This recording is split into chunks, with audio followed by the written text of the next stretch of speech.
Bonjour et bienvenue à Hop dans le Wok. Aujourd'hui, on fait un de mes plats favoris. C'est un plat que j'ai commandé extrêmement souvent dans mes restos vietnamiens préférés.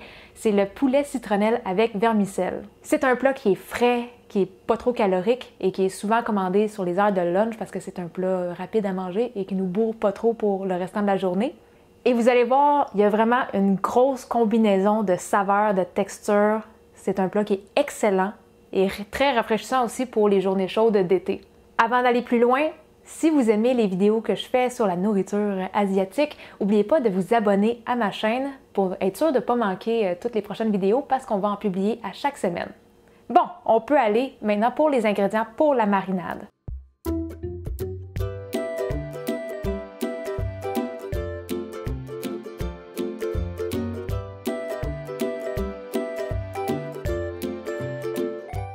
Bon, on peut maintenant faire la recette. Il est important de savoir que pour cette recette-là, on le fait en deux étapes. La première étape va être la marinade du poulet et la marinade, c'est important de le faire un bon 12 à 24 heures. C'est ça qui va vraiment tout imprégner la saveur dans le poulet. Si vous n'avez pas le temps puis que vous le faites juste comme 1 heure ou 2, ça va être bon pareil. Vous n'aurez juste pas le vrai punch de saveur que vous êtes supposé avoir. Fait que pour le poulet, vous pouvez utiliser 1 livre soit de poitrine de poulet ou de haute cuisse désossée. Moi, je vais souvent avec des hautes cuisses désossées parce que si vous écoutez mes vidéos, vous savez que j'aime la viande un petit peu plus juteuse. Et on va couper ça en petits morceaux grosseur d'1 bouchée. Sachez que plus vos morceaux sont petits, plus votre marinade va s'imprégner. Fait que si vous voulez que ça soit très goûteux, vous pouvez les couper un petit peu plus petits. On va mettre en premier les 2 ingrédients principaux qui font la saveur exceptionnelle du poulet citronnelle et c'est la citronnelle. La citronnelle, dans les épiceries, on le retrouve soit en bâton comme ça. Quand on l'achète comme ça, ce qu'on va utiliser, c'est la partie, le bas de la tige, comme la partie la plus grosse de la tige. On doit le hacher très finement parce que vous allez voir que c'est assez fibreux. C'est pas le fun d'avoir des morceaux d'écorce de citronnelle entre les dents, fait qu'il faut le hacher très finement. Mais vous avez aussi l'option d'acheter de la citronnelle déjà toute pré-hachée, congelée. Et c'est ce que je vais utiliser aujourd'hui pour la recette parce que c'est juste moins de trouble et c'est haché plus finement. Fait que pour équivaloir à 1 bâton de citronnelle, c'est environ 2 cuillères à table de citronnelle hachée. Et j'ai essayé les deux. Les premières fois que je faisais mon poulet citronnelle, c'était toujours avec le bâton. Quand j'ai commencé à utiliser le congelé, je me suis rendu compte que les saveurs étaient les mêmes. Fait que maintenant, je me donne pas le trouble, je vais vraiment avec le pré-haché. Le deuxième ingrédient, c'est les feuilles de lime kaffir. La première fois que j'ai entendu ça, j'étais comme, qu'est-ce que c'est ça, des limes kaffir? Dans ma tête, il y a juste une sorte de lime. Mais non, il y a plusieurs sortes de lime. Ça, c'est un limier qu'on trouverait en Asie. On utilise beaucoup plus les feuilles que le fruit en tant que tel. Mais c'est des feuilles qui sont quand même assez coriaces. Fait qu'il faut vraiment le couper très finement. Moi, par exemple, j'aime me simplifier la vie. Je vais juste carrément passer mes 5 grosses feuilles de lime kaffir dans ma petite machine moulin à épices. Ça va très vite. Et ce qu'on a besoin en quantité pour avoir des mesures plus exactes, ça serait environ 1 cuillère à table. Vous pouvez aussi le hacher au couteau. C'est un petit peu plus long, un petit peu plus de trouble. Il faut juste s'assurer que ça soit bien haché parce que quand on croque dans un morceau de feuille, c'est un petit peu dur. Mais ça se fait aussi. On met 1 cuillère à table de lime kaffir haché. Là, on a pas mal fini avec les ingrédients plus exotiques. Là. Tout le reste, vous allez voir, c'est des choses que vous connaissez très probablement. Le prochain ingrédient, c'est des oignons verts, ou plus communément appelés au Québec des échalotes. On va utiliser la partie blanche et on a besoin de 1/3 de tasse hachée grossièrement. Moi, je trouve que plus c'est haché, plus la saveur se répand rapidement dans notre marinade.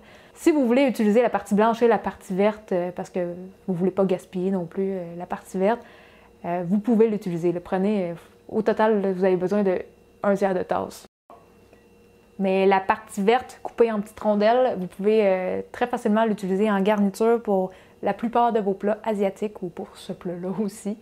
Ensuite, on va utiliser 2 cuillères à table bien compactes de cassonade. Ça va être notre dosage de sucré pour cette recette-là. On a besoin de 1 gousse d'ail finement hachée.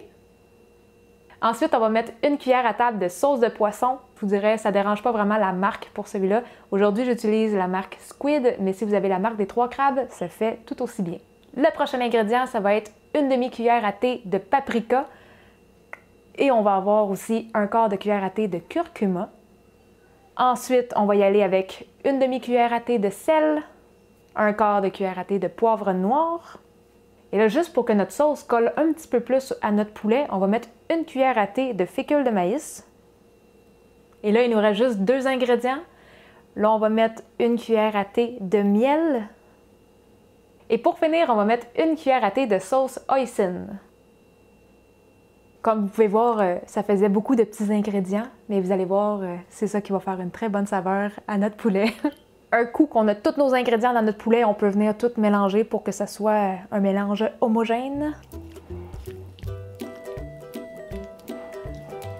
Un coup que votre poulet est bien mélangé, on vient mettre une pellicule de plastique sur le bol et on va serrer ça dans le frigidaire jusqu'à demain parce que ça doit mariner un 12 à 24 heures. Et sur ce, on vous revient pour la suite de la recette.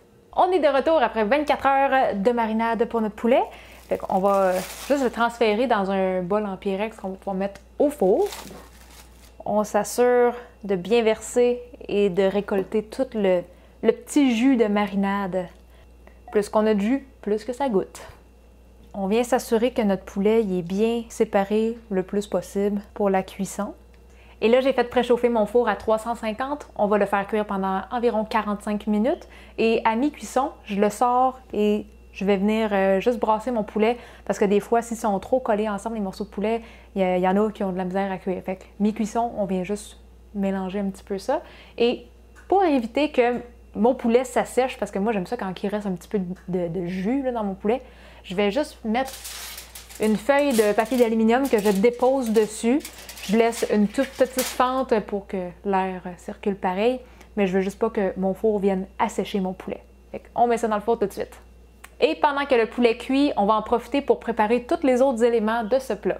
Un des éléments clés de ce plat-là, c'est les fines herbes. Et j'ai longtemps sous-estimé le pouvoir des fines herbes dans un plat, mais c'est fou comment ça rajoute de la fraîcheur. Et les deux qu'on va utiliser dans notre plat, c'est le basilic thaï et la menthe. Le basilic thaï, on va en trouver dans les épiceries asiatiques. Si jamais vous voulez changer pour du basilic régulier, vous n'aurez pas le même goût. Le basilic thaï est beaucoup plus punché. Et la menthe qu'on va utiliser, c'est un type de menthe poivrée qui a un goût assez intense, mais encore là, qui va rajouter beaucoup de fraîcheur.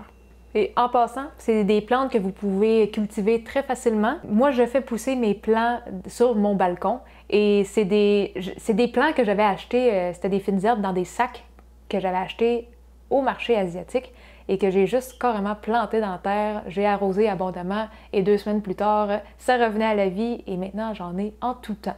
Donc là, mes fines herbes sont coupées, sont lavées, fait que tout ce qui va rester à faire, c'est les mettre dans mon plat tantôt. Un autre des ingrédients qu'on va retrouver pas mal tout le temps dans ce plat-là, c'est des petites tranches de concombre. Fait qu'on peut utiliser la quantité qu'on veut, c'est vraiment selon votre goût. Et là, on va y aller avec les fèves germées. Vous pouvez mettre la quantité que vous voulez, c'est vraiment selon vos goûts. On va seulement aller les rincer en dessous de l'eau et on va les mettre de côté jusqu'à temps que notre poulet soit prêt. Le prochain élément qu'on va avoir besoin pour notre plat, c'est les légumes marinés. J'ai déjà fait une vidéo pour savoir comment les préparer et sincèrement, c'est quelque chose que vous devriez toujours avoir quelque part dans votre frigidaire. Ça se garde longtemps et on en met dans plusieurs repas. Mais c'est quelque chose qui va amener une bonne touche d'acidité et de sucré au plat. Fait que pour moi, c'est quelque chose d'essentiel. L'autre élément incontournable de ce plat-là, c'est la sauce de poisson. Et une petite anecdote cocasse, quand j'ai commencé à manger ce plat-là, des vermicelles poulet citronnelle, Koutam, il était en train de m'initier encore à la cuisine asiatique. Puis moi, juste parce qu'il y avait le mot poisson dans la sauce, j'avais comme un blocage. J'osais pas mettre le petit contenant de sauce de poisson dans mon plat. Fait que, au début, j'en mettais juste comme quelques gouttes juste pour y faire plaisir. Mais un coup que j'ai comme fait tomber la barrière puis que je l'ai toute mis, je me suis rendu compte à quel point c'était vraiment bon. Puis maintenant, c'est moi la pire. Là. Je mets tellement de sauce de poisson dans tous mes plats. Et pour vous donner une idée, on a déjà fait une vidéo pour la sauce de poisson. Ça fait 1 mois qu'on a fait la vidéo et c'est déjà la 3e bouteille de sauce de poisson que je fais parce que j'en mets dans vraiment plein de choses et toujours une grande quantité. Donc, si vous avez besoin de la recette pour faire votre sauce de poisson, allez voir dans la description de la vidéo. Je vais mettre le lien vers la vidéo que j'ai déjà faite. Vous allez voir, là, c'est vraiment indispensable. C'est la sauce de poisson là, qui va venir tout connecter les bonnes saveurs de chacun de nos aliments. Pour les nouilles, c'est vraiment des vermicelles de riz qu'il ne faut pas confondre avec les vermicelles de haricots. Les vermicelles de riz, quand vous allez les cuire, ils vont être blanches puis ils vont être comme un petit peu plus pâteuses. Tandis que les vermicelles de haricots, ça va devenir transparent et ça n'a pas la même texture. Fait que si vous ne voulez pas être un peu déçu par votre plat, allez-y avec des vermicelles de riz. Pour les quantités de nouilles qu'on va utiliser, normalement, nous, on va prendre 75 g de nouilles séchées par personne. Entre 50 et 100 g de nouilles sèches par personne, c'est une quantité vraiment raisonnable. Mon poulet il arrive à moitié de la cuisson, je vais le sortir et je vais le mélanger un petit peu juste pour être sûr que tous les morceaux sont cuits également. Pour la cuisson de vos nouilles, suivez les instructions sur le sac. Comme par exemple, moi, ça dit de cuire 4 à 5 minutes. Là, il reste 5 minutes avant que mon poulet soit prêt, fait que je vais venir mettre ma galette dans mon eau qui bouille. Et dans 5 minutes, ça devrait être prêt. Juste pour vous donner une idée, moi, ma petite galette, elle reste quasiment compacte tout le long. C'est juste vers 4 minutes et demie, 5 minutes qu'elle commence à se détacher, puis que là, je peux vraiment détacher les nouilles, puis que ça s'en vient pas mal prêt rendu à ce point-là. Pendant que j'attends pour mes nouilles, je vais commencer à séparer mes feuilles. Je les ai pas séparées trop d'avance parce que je voulais pas qu'ils ramollissent. Mais là, vu que c'est prêt dans 3-4 minutes, c'est le temps de le faire. Couitam, est-ce que ça sent bon? Ça sent extrêmement bon. Oh, miam. Miam, miam, miam. Bon, on va aller voir les nouilles parce que les nouilles achèvent aussi. Là, mon poulet vient de finir. Mes nouilles sont pas mal sur le bord aussi de finir. Ils commencent à se défaire. Fait que je vais les aider un petit peu en défaisant la petite motte.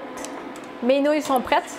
Je pourrais les égoutter dans une passoire, mais je vais vouloir réutiliser mon eau pour les fèves germées. Fait que je vais juste sortir mes nouilles avec ma petite passoire spatule que je ne connais pas le nom. Et là, on pourrait mettre les fèves germées crues. Normalement, c'est ça qu'on fait parce que c'est moins compliqué puis on aime le goût. Mais on peut aussi les blanchir pendant 30 secondes. Ça va juste les ramollir un petit peu. C'est pour ça que je voulais reprendre la même eau. J'ai pas besoin de faire chauffer un deuxième chaudron. Mais si vous faites ça sur votre four, vous avez 4 ronds, donc vous pouvez vous faire plusieurs chaudrons et faire tout en même temps. On va amener le poulet. On est prêt à monter notre assiette. On va mettre une petite portion de poulet. Ensuite, on va mettre nos fèves germées. On va mettre quelques tranches de concombre, nos petits légumes marinés.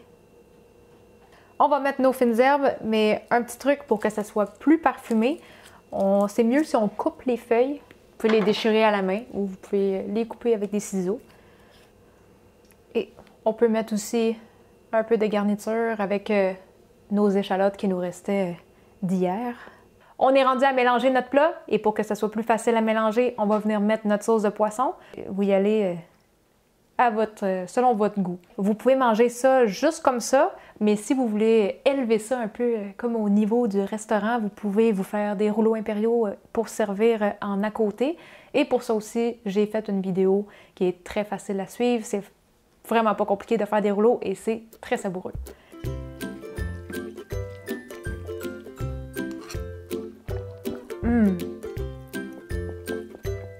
Tellement bon. Notre poulet, il est vraiment bon. Viens goûter.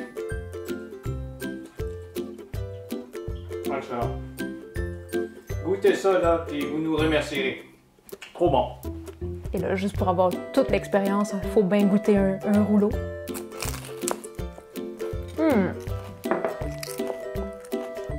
C'est une bonne combinaison. Ça fait toujours bien.